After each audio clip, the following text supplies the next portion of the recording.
Hello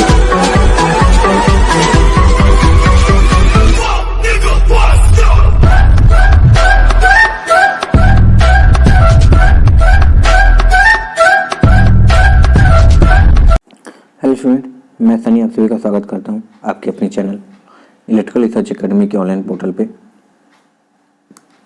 general science के question देख रहे हैं, क्योंकि जितने भी आपके ये ALP पेपर होंगे, इलाहाबाद हाई कोर्ट के पेपर होने वाले हैं, NTPC होंगे, RRB JEE के पेपर होंगे,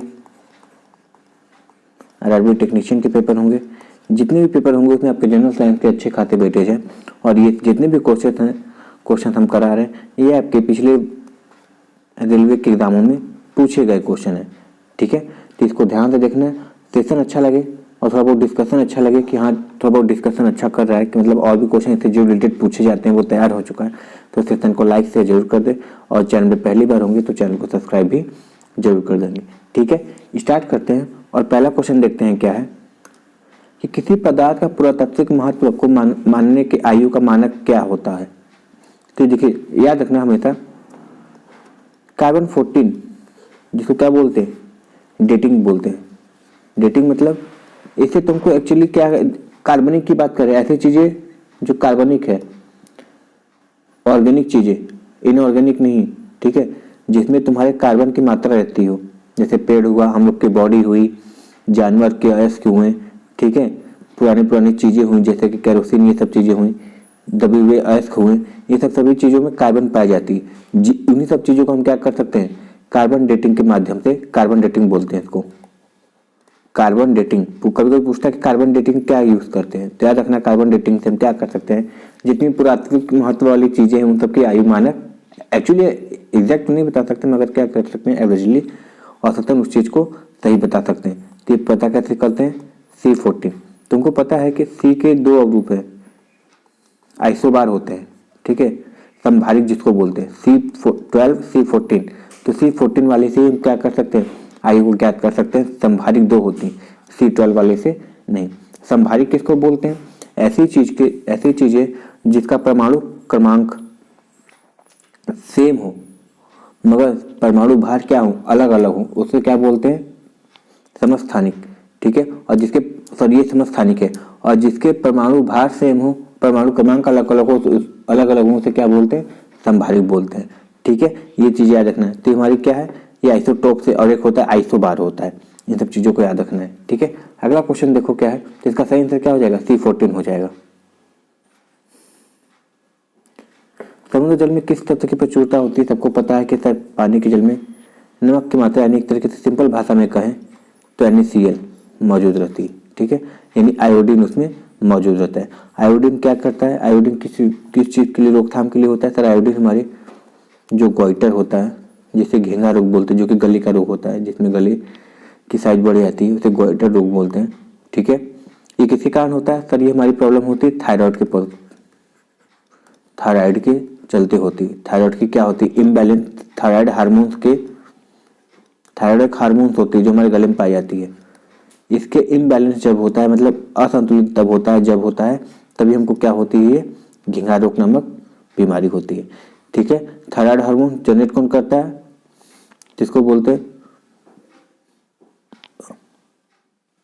थायरोक्सिन ग्लैंड होती है। ठीक, सर ये थायरोक्सिन हार्मोन्स होती है, क्या बोल रहे हैं हम, थायरोक्सिन हार्मोन्स होती है जो थायराइड ग्लैंड के द्वारा क्या करती है, उत्पन्न की जाती है, गले में पाई जाती है। तो थायरोक्सिन हार्मोन जनरेट करता है जो हमारे गोइटर रोग को बढ़ाता भी है या कम भी कर सकता है। और ये होता किसी कारण है, थायरोक्सिन ग्लैंड जो निकलता है वो NaCl यानी आयोडीन की मात्रा पर निर्भर करता है। तो समुद्र जल में सबसे अधिक क्या पाई जाती है, आयोडीन पाई जाती है। ठीक है, कभी कोई पूछेगा कि बताओ कि आयोडीन जो तुम्हारे जो नमक आती है तुम्हारे पैकेट के घरों में जो तुम्हारे मार्केट से बाजार से नमक आती है, उसमें आयोडीन की मात्रा कैसे पता करते हो कि उसमें आयोडीन है कि नहीं। तो उस पर याद रखना, अगर ये उगता हुआ सूरज बना हुआ है किसी भी नमक के पैकेट पे, तो समझ जाना उसमें आयोडीन की मात्रा है। ठीक है, नहीं तो नहीं है। समझ में आया, चलो आगे देखते हैं।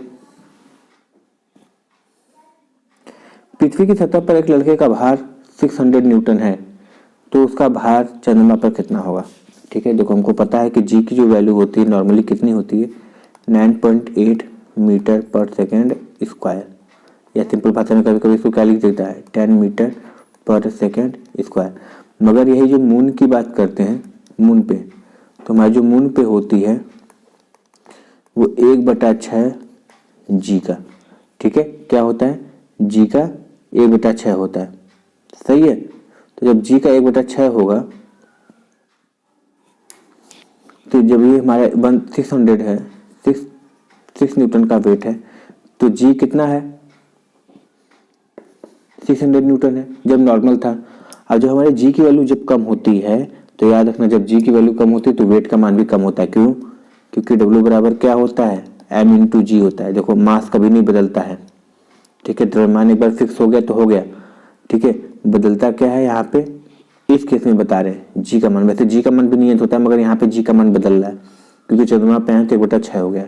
तो जो डब्ल्यू की वैल्यू है वो समानुपाती है जी के। जी की वैल्यू 1/6 हुई तो भार भी क्या हो जाएगी, 1/6 हो जाएगी ना। तो 1/6 यानी कितनी हो गई, तो हमारी ये निकल के आई 100 न्यूटन। समझ में है, इस चीज़ को याद रखना। तो सही आंसर क्या हो जाएगा, 100 न्यूटन हो जाएगा।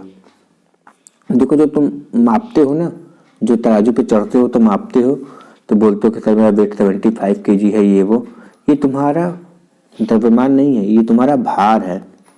ठीक है, और ये भार एक्चुअली इसको ऐसे केजी में नहीं लिखना चाहिए था, इसको कैसे लिखना चाहिए था, 75 न्यूटन में लिखा जाता है। भार हमेशा न्यूटन में दिखाया जाता है, भार की इकाई कभी भी केजी नहीं होती है। ठीक है, न्यूटन होती है, क्योंकि डब्ल्यू बराबर क्या होता है, एम इंटू जी होता है, जैसे कि एफ बराबर एम इंटू ए होता है। इसकी यूनिट देख लेना, इसकी यूनिट देख लेना, सेम होगी। ठीक है, उसी तरह तभी इसकी भी यूनिट और इसकी भी यूनिट सेम होगी। अगर फोर्स न्यूटन है तो भार भी हमारी क्या है, एक तरीके का बल ही है, तो न्यूटन ही होगा। समझ में आया ना। द्रव्यमान जो एम होता है, द्रव्यमान की इकाई केजी में होती है। सही है, इस चीज को याद रखना, ये अंतर है सबसे बड़ा। संवेग का एक माप है, क्या है, देखो हमको पता है कि संवेग मतलब पी से दिखाते हैं, और फॉर्मूला क्या होता है, एम इंटू वी। यहाँ पे एम क्या है, मास ऑफ ऑब्जेक्ट है। ठीक है, वस्तु का मास है, और वी क्या है, मेरा वेग है। ठीक है, वेग हमारी क्या होती है, वेक्टर राशि होती है, यानी सदिश राशि होती है, इसको याद रखना है। सही है, तो जो संवेग है वो किसको दिखाता है, गति की मात्रा को दिखाता है, कि कितनी कितनी कितनी गति की उसमें वैल्यू है, क्वांटिटी है। सही है, चलो किस हार्मोन को माद हार्मोन के रूप में जाना जाता है, माद मतलब फीमेल हार्मोन्स। इस चीज को याद रखना, जो फीमेल हार्मोन्स होती है उसे एस्ट्रोजन। ठीक है, और जब मेल की बात आती है, जब मेल हार्मोन्स की बात आएगी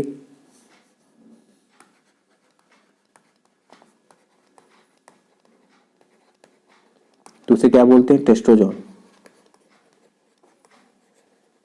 ये किसके द्वारा जनित होता है, टेस्टिस के द्वारा। फीमेल का जो रिप्रोडक्टिव पार्ट होता है, ठीक है, तो उसमें जो टेस्टिस होता है, टेस्टिस के द्वारा क्या होती है, ये टेस्टोजन जनित होती है। और एस्ट्रोजन जो होती है ओवेरीज के द्वारा ही जनित होती है। समझ में आया, इसको याद रखना है। सही है, तो क्या होता है, एस्ट्रोजन होता है। देखो ये चीज बहुत याद रखना, बहुत अधिकतर पूछी जाती है। वायरस से होने वाले रोग कौन कौन से हैं, बैक्टीरिया से होने वाले रोग कौन कौन से हैं। ठीक है, इन सब चीजों से बहुत ज्यादा क्वेश्चन पूछे जाते हैं। सही है, तो निमोनिया देखो हमेशा किससे होता है, निमोनिया हमेशा बैक्टीरिया से होता है। किससे होता है, जैसे तुम्हारा पोलियो हो गया, ठीक है, एड्स हो गया, ये सब किससे फैलती हैं, वायरस से फैलती है ना। उसी तरह निमोनिया हो गया, ठीक है, और क्या बोलते हैं, हैजा हो गया, ये सब बैक्टीरिया सब चीज़ों से फैलती है। सही है, इन सब चीज़ों को याद रखना है, बहुत ज़्यादा पूछी जाती हैं। तो इसमें देखो समझ में आ गया, बैक्टीरिया से फैलती है, तो वायरस से कौन सा होता है, फ्रांड ढपका, सब बहुत ज़्यादा पूछी जाती है। हाँ, हैलोजन में सर्वाधिक प्रभावशाली ऑक्सीकरक क्या होती है, फ्लोरीन। देखो तुमको जब पिछला क्लास था तो उसमें बताई भी थी कि फ्लोरीन जो है, फ्लोरीन सबसे तेज रिएक्शन करता है सभी में, रिएक्शन सबसे तेज करता है सभी में, मतलब कि हेलोजन ग्रुप बताए थे कौन सा ग्रुप होता है, हेलोजन ग्रुप बताए थे कि 17 ग्रुप होता है, 17वां ग्रुप जो होता है हेलोजन ग्रुप होता है। इसमें तुम्हारे क्या क्या पाए जाते हैं, तो इसमें तुमको क्या क्या पाए जाते हैं देखने को मिलता है, तो बोलोगे सर इसमें हमारी क्या होती है, पहले तो होता है क्लोरीन पाई जाती है, सब ब्रोमीन भी पाई जाती है, आयोडीन भी पाई जाती है, और हमारी फ्लोरीन भी पाई जाती है। सही है, तो इसमें जो सबसे तेज रिएक्शन करता है वो कौन सी होती है, फ्लोरीन होती है। समझ में आया, सबसे तगड़ी रिएक्शन फ्लोरीन ही करती है, इसलिए यहाँ पे क्या सही आंसर हो जाएगा, सर फ्लोरीन सही आंसर हो जाएगा। ठीक है, चलो अगला क्वेश्चन।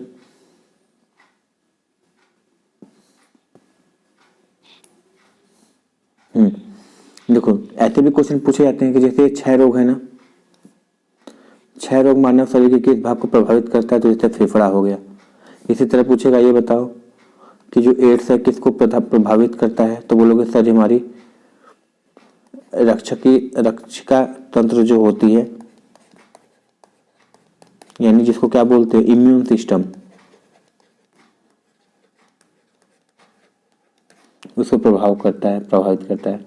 ठीक है, जैसा पूछता है ना पोलियो किसको प्रभावित करता है, तो बोलोगे सर पोलियो हमारे तंत्रिका तंत्र को। ठीक है, ये सब पूछता है ना। टीबी किसको प्रभावित करता है, तो टीबी बोलोगे सर फेफड़े को करता है। तो ऐसे ऐसे जो जो चीज़ें होती हैं तब बहुत ज़्यादा पूछी जाती हैं। सही है, इन सब चीज़ों को सुधारने के लिए ये सब तुम्हारी जो आती है इन सबको एक बार पढ़ना पड़ेगा कि कौन सी बीमारी किस अंगों को प्रभावित करती है। सही है, फिलहाल इसका जो 6 रोग है वो कौन प्रभावित करता है, फेफड़े को प्रभावित करता है। सही है, चलो अगला क्वेश्चन देखते हैं।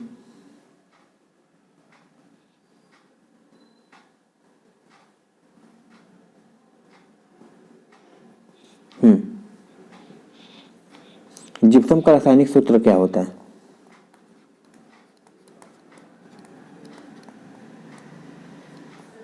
हमको पता है CaSO4। सही है, कैल्शियम सल्फेट जो होता है वो किसका होता है, जिप्सम का रासायनिक रूप होता है। फिटकरी का क्या होता है, जिसको एल्यूमिनिया कहते हैं, तो K2SO4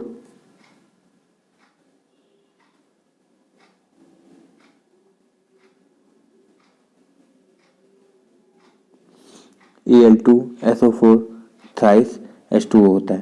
तो इस तरीके से फिटकरी का क्या होता है, जिस सब क्या होता है, प्लास्टर ऑफ पेरिस का क्या होता है, इन सब चीज़ों को याद करना पड़ता है, बहुत ज़्यादा पूछा जाता है। ठीक है, फिटकरी का सबसे अधिक पूछता है K2SO4 इंटू Al2SO4, फिर थ्राइस करके पूछते हैं H2O का, ये सब चीज़ें बहुत ज़्यादा पूछी जाती है। ठीक है, चलो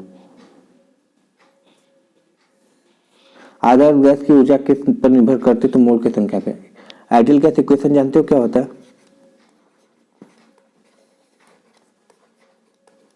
होता है PV is equal to NRT। कभी कभी ये डायरेक्ट पूछ लेता है, PV is equal to NRT होता है। ठीक है, आइडियल गैस इक्वेशन की बात करें तो, और ये किस पे निर्भर करता है, तो सर जो हमारे आदर्श गैस की ऊर्जा है किस बात पर निर्भर करती है, तो मोल की संख्या पर निर्भर करती है। ठीक है, 1 मोल बराबर कितना होता है, तो 22.4 लीटर होती है। ठीक है, ये सब चीज़ें बहुत ज़्यादा पूछा जाती है, 1 मोल बराबर कितने होते हैं। अवोगाड्रो नंबर पूछता है, अवोगाड्रो कांस्टेंट,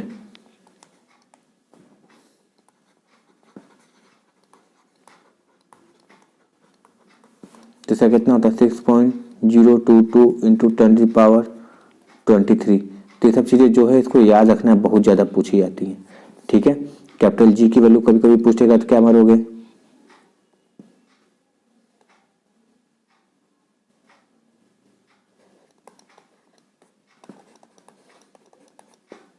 सही है 10⁻11 न्यूटन मीटर स्क्वायर पर kg स्क्वायर।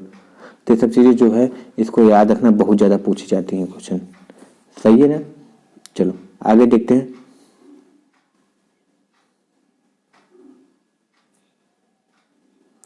कांसा मिश्र धातु, कांसा मतलब ब्रॉन्ज, ब्रॉन्ज जो होती है हमारी कॉपर प्लस टीन, टीन यानी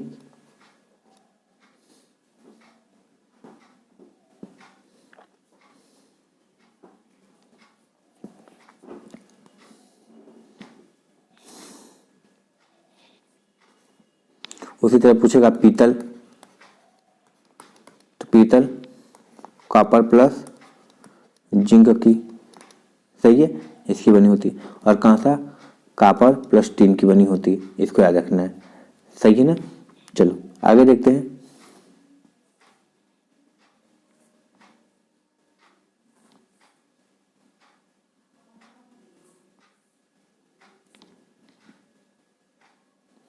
अगला क्वेश्चन क्या है, अच्छा जैसे और भी सवाल पूछता है, जैसे कि बताओ सोल्डर, सोल्डर क्या होता है, तो बोलते हैं ना कॉपर प्लस टीन मिलाई जाती है, एसबी कॉपर प्लस टीन मिलाई जाती है जो कि 60:40 में होता है। तो ये सब चीज़ें, सॉरी देखो कॉपर प्लस टीन वही दिमाग में चल रहा है। जो सोल्डर मिलाई जाती हैं, टीन मिलाई जाती है प्लस पीबी यानी लीड मिलाई जाती है। टीन की मात्रा 60 होती है, पीबी की मात्रा 40 होती है, 60 होती है 40 में होती है। तो ये सब चीज़ें याद रखने की, टीन और लीड मिलाई जाती हैं ये सब चीज़ें, ठीक है। सोल्डर में हार्ड फ्लक्स, सोल्डर फ्लक्स और सॉफ्ट सोल्डर फ्लक्स, ये सब चीज़ें। देखो एंगस्ट्रॉम क्या होता है, सबको पता है कि 1 एंगस्ट्रॉम बराबर 10⁻⁻10 मीटर होता है। उसी तरह 1 माइक्रो बराबर क्या होता है, 10⁻⁻6 होती है। 1 नैनो क्या होता है, 1 नैनो बराबर 10⁻⁹ होता है।